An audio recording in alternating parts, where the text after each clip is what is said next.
Hello everyone. आज की video में हम बात करेंगे एक ऐसे एक्ट के बारे में जो काफ़ी दिनों से चर्चा का विषय बना रहता है। लोगों में आए दिन उसे लेकर के गलत जानकारियां होती हैं और तमाम आप देखे होंगे धरना प्रदर्शन, समय-समय पे आंदोलन, चक्का जाम इत्यादि चीज़ें इस एक्ट को लेकर के काफ़ी संघर्ष हुआ है।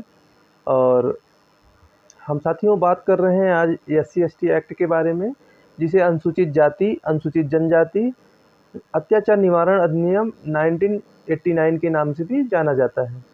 साथियों, इस एक्ट में यदि कोई भी ऐसा व्यक्ति जो कि एससी-एसटी कैटेगरी में बिलॉन्ग नहीं करता है, किसी अन्य कैटेगरी से बिलॉन्ग करता है और वह एससी-एसटी कैटेगरी के व्यक्ति का शोषण करता है, जैसे कि मान लीजिए उसके घर पे कूड़े-कचरे फेंक रहा है, उसे गाली दे रहा है, उसके साथ मार-पीट कर रहा है, उसका ज़मीन कब्ज़ा कर रहा है या उसका मकान फूँक दिया हो या उसे जाति सूचक कोई चीज़ें कह रहा हो, तो उस पे जो इस केस में जो है एससी-एसटी एक्ट के तहत उस व्यक्ति पे जो है मुकदमा पंजीकृत किया जाता है जो इस तरीके का अपराध कर रहा है।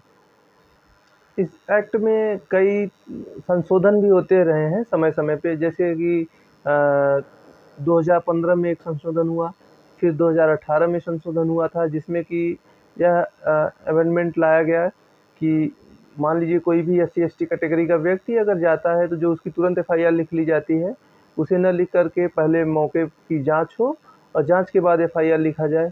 उसमें ये कंटेंट था। फिर उसका दूसरा कंटेंट ये भी था कि चूँकि आप देखेंगे कि एससी-एसटी कैटेगरी का जो भी एक्ट के तहत जो भी मुकदमा होता है, उसमें ये देखने को मिलता है कि 50 टू 60% जो केसेस होते हैं वो फर्जी पंजीकृत करा दिए जाते हैं।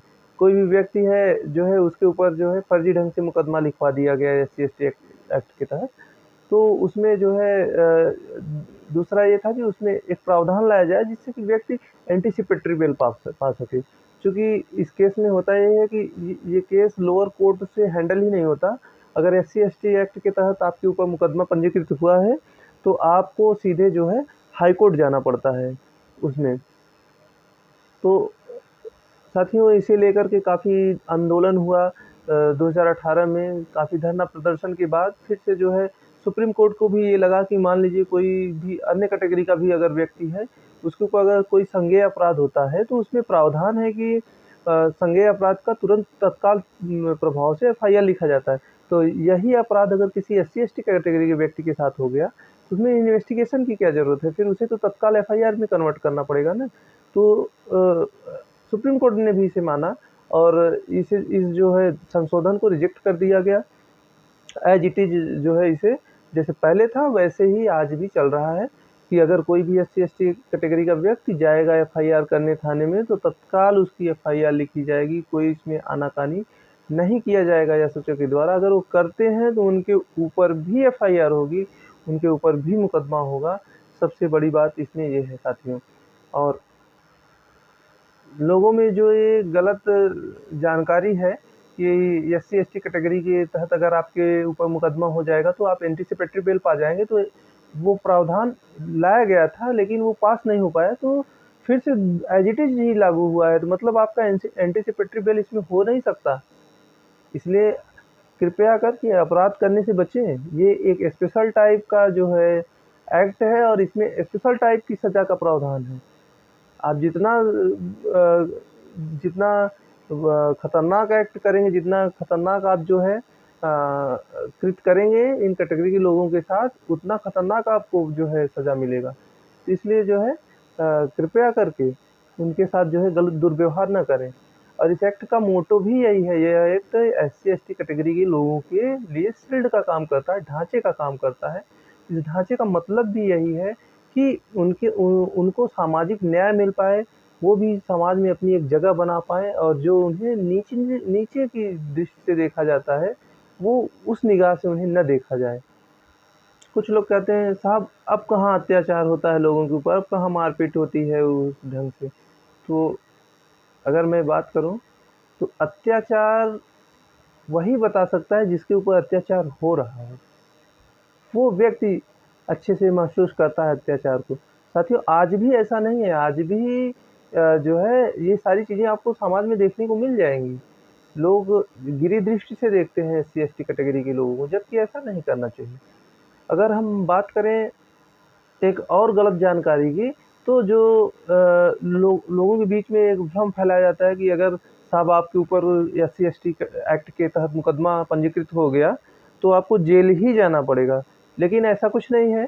और साथियों, यहाँ तक कि जो SC/ST कैटेगरी के लोग हैं उनको भी यही जानकारी होती है। जो अनुसूचित जाति और जनजाति के लोग हैं उनके अंदर भी उनको भी यही जानकारी होती है कि अगर हमने मुकदमा पंजीकृत करा दिया तो संबंधित व्यक्ति को जेल ही जाना पड़ेगा। पहले FIR लिखते मान ही उसका अरेस्ट होगा, जबकि ऐसा कुछ नहीं है। जब भी कभी देखने को ये मिलता है कि SC/ST कैटेगरी के लोग आते हैं किसी भी व्यक्ति के ऊपर अगर मुकदमा पंजीकृत कराते हैं तो वो प्रेशर बनाने लगते हैं पुलिस के ऊपर उसकी गिरफ्तारी का, जबकि ऐसा कुछ नहीं। अगर वह व्यक्ति जिसके ऊपर आपने SC/ST एक्ट के तहत मुकदमा पंजीकृत कराया है, यदि वह व्यक्ति आपका जो है दोबारा से शोषण नहीं करता है, यदि आपके साथ दोबारा मारपीट नहीं करता है, जो अनुसूचित जनजाति के लोग हैं, और आप वह जो है इन्वेस्टिगेशन में सहयोग करता है तथा वह ऐसा कोई भी काम नहीं करता जिससे कि सबूत टेम्पर्ड हो सके, सबूत बदल सके, तो उसकी गिरफ्तारी नहीं होगी। यदि वह संबंधित व्यक्ति जो है अत्यधिक पावरफुल है और ये सारी चीज़ें कर सकता है, तब पुलिस पहले उसकी गिरफ्तारी करती है, जिससे कि उसे न्यायिक हिरासत में लिया जाता है, जिससे कि जो है वह अपने पावर का यूज न कर सके और जो संबंधित अनुसूचित जाति जनजाति के लोग हैं उनको एक न्याय मिल पाए, सही ढंग से न्याय मिल पाए। तो ये जो SC/ST कैटेगरी के लोगों को ढांचा मिला हुआ है, जो शील्ड मिली हुई है, आप इसका बेहद बिल्कुल सही तरीके से यूज करिए, नो डाउट आप यूज करिए, लेकिन किसी को फर्जी ढंग से ना फंसाइए। क्योंकि जब आप ऐसा नहीं है, उसमें डिप्टी SP रैंक के लोग जो है इन्वेस्टिगेशन करते हैं। ऐसा नहीं है कि थाने से कोई एक कांस्टेबल को जो है नियुक्त कर दिया जाता है, कोई SI आएगा और उस मुकदमे का जो है, जो आपने FIR लिखा है उसका जो है मौका मुआयना करेगा, उसका इन्वेस्टिगेशन करेगा। उसमें डिप्टी SP रैंक के अधिकारी आते हैं और उनमें इतनी स्किल होती है कि वो जो है उनका काम ही यही होता है कि लोगों को न्याय दिलाना। और वो जो है इन्वेस्टिगेशन में अगर उनको ऐसा लग गया, ऐसा पाया गया कि नहीं ये जो है मुकदमा जो है फर्जी लिखाया गया है, तो वो उसमें वो चार्जशीट दायर नहीं करेंगे, फिर उसमें FIR लगा देंगे, फॉल्स रिपोर्ट लगा देंगे और आपका फिर जो है उस पर उस संबंधित व्यक्ति के ऊपर कोई भी कार्रवाई नहीं होगी। तो कृपया करके फालतू के मुकदमे न पंजीकृत कराएं। अगर आपका शोषण हुआ है तो आप रुके भी नहीं, आपको अधिकार है, आप मुकदमा पंजीकृत कराएं और संबंधित व्यक्ति के ऊपर लीगल एक्शन लें। लेकिन किसी के बहकावे में आकर के अगर आप ऐसा काम कर रहे हैं तो ये भी चीज़ गलत है।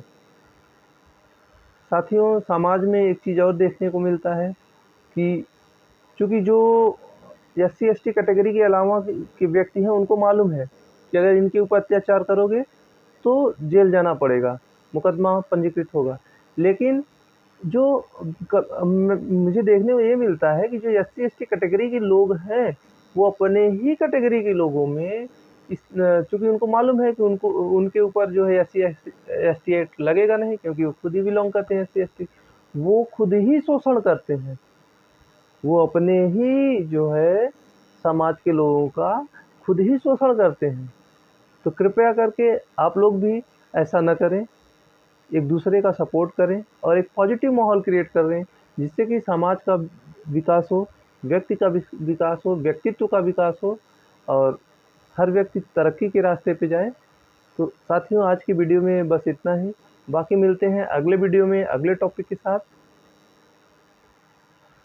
और हाँ साथियों, अगर आप चैनल पे नए हैं तो कृपया चैनल को सब्सक्राइब करें, लाइक करें, कमेंट करें और दोस्तों और ग्रुप के साथ शेयर करें, क्योंकि हम ऐसी तमाम जानकारियाँ, छोटी जानकारियाँ लेकर के आते रहते हैं जो कि आम व्यक्ति को जानना बहुत ही ज़रूरी है।